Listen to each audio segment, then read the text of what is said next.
and welcome back to the channel. I'm Richard and this is Lap of the World. I hope everybody out there is having a safe, healthy, and a happy holiday season. I took the opportunity to come out for a drive on a nice and sunny, if not warm, December day here in East Tennessee. We're kind of blessed with a more or less year-round driving season here. But I want to come out today to take a drive and talk about a little bit of a discrepancy that I have uncovered with the NSX after our trip to Daytona. Now, what do I mean by a discrepancy? Well, in my soon-to-be former line of work, which is a story for another day, which deals with technical issues with computer systems, we kind of have a saying or slogan that if it happens once, it's probably a fluke. If it happens twice, it's a coincidence. If it happens 3 times, then it's a discrepancy and is actually worth investigating further. And that's kind of what we're dealing with today. See, at Daytona, I found a certain situation coming out on the exit of turn 6 in, I think, only one, maybe 2 sessions. On the exit of turn 6, I was suddenly hitting a rev limiter 1,000 RPM before I expected to.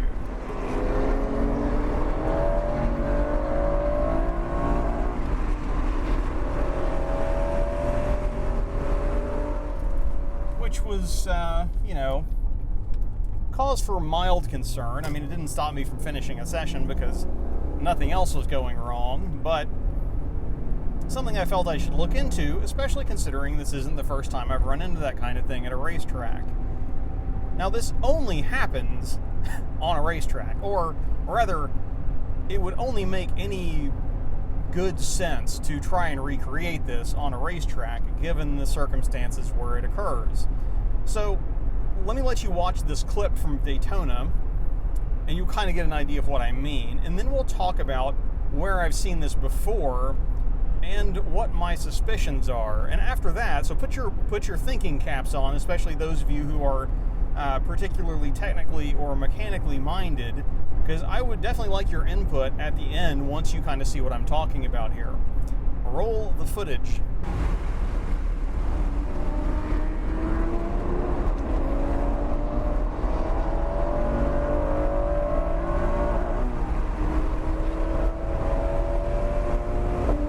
Let's see that again.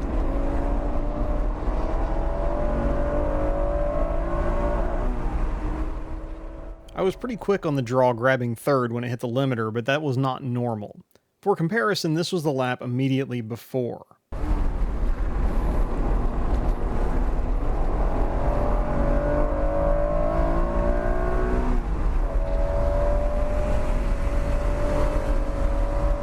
So having seen these symptoms, let's take a closer look at these surrounding variables. Here is a profile of turn 6 at Daytona from above. You've come out of the west horseshoe, and then you've had a few seconds of more or less straight line driving before you pitch the car in towards a left-hand apex, before almost immediately beginning to unwind the wheel and seek full throttle. The turn is essentially on level ground until well past the apex when you transition onto the banking. Our hiccup was happening around here-ish, well past what should have been the peak lateral G, and just before the transition onto the banking. So that leaves a little bit of a mystery of what's actually causing this. My knee-jerk is that it's probably a fueling issue, but let's take a look at where this has occurred for me before, and you can be the judge.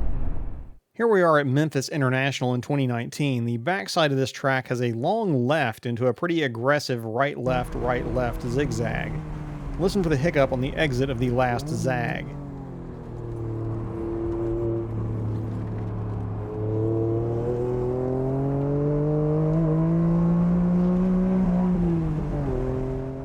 Here's a profile of turns 4 and 5 at Memphis International. Our hiccup occurs around here after we make the last steering input to turn left out of the complex, but before the car is completely straightened out.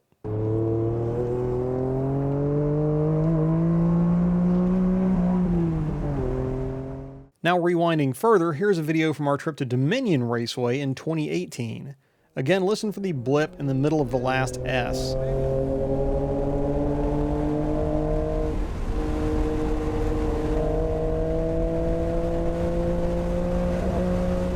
In this instance, I was able to fractionally breathe and then reapply the throttle, and the car carried on to redline.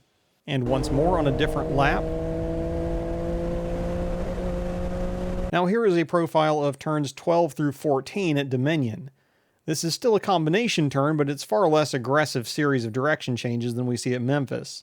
But the continuity remains with the left-hand steering input in play, at least at the moment of the hiccup. The only other common factor I can identify as I speculate in my closing remarks is that every time I've had this happen, it's been on a full tank of fuel. At Daytona, I had run a day and a half and had just gone out to top off the tank. At Memphis and Dominion, it happened towards the end of my first sessions, and you can see in the clips an indicated 7/8 of a tank or so in both cases. So that, friends, is the state of my quandary as I'm headed back towards the house now.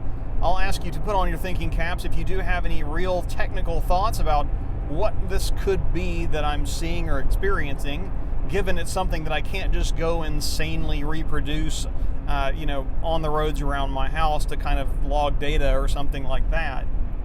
But, and I do appreciate any input, whether you leave it in the comment here or if you're in contact with me already through some other channels. The stuff that's been floated out there already has been oil surge. Again, that seems to me a little dubious given particularly the Daytona scenario, since there hasn't been any kind of, again, the fluid didn't have any momentum there. The other two, sure, because those were after combination turns, but even then, I've had no evidence in tracking the car this time that I've had any kind of, wear that might come from that or other symptoms that might suggest oil surge. It could be fuel starvation or fuel slosh or something like that, but again, at Daytona and I think at one other place, I think at Memphis as well, that was on a full tank of gas. Now maybe that's some consistency there. Does it always happen on a full tank of gas? Could there be something with the fuel pickup or fuel pump that's seeing low pressure or somehow getting starved for fuel in that situation? I don't know. It's one of these things that I would love to dig into and research more and, try to duplicate and then, come to some real clean technical solution to present to you. And if I'm ever able to do that, I certainly will. But for now, I think it's kind of an interesting mystery. It's something that I don't know that I've seen or heard of with these cars before. So let me know what you think. So you can, noodle that through the new year, and we will be back out on track in 2022 very, very soon. But in the meantime, again, I hope you have safe, healthy, happy holidays.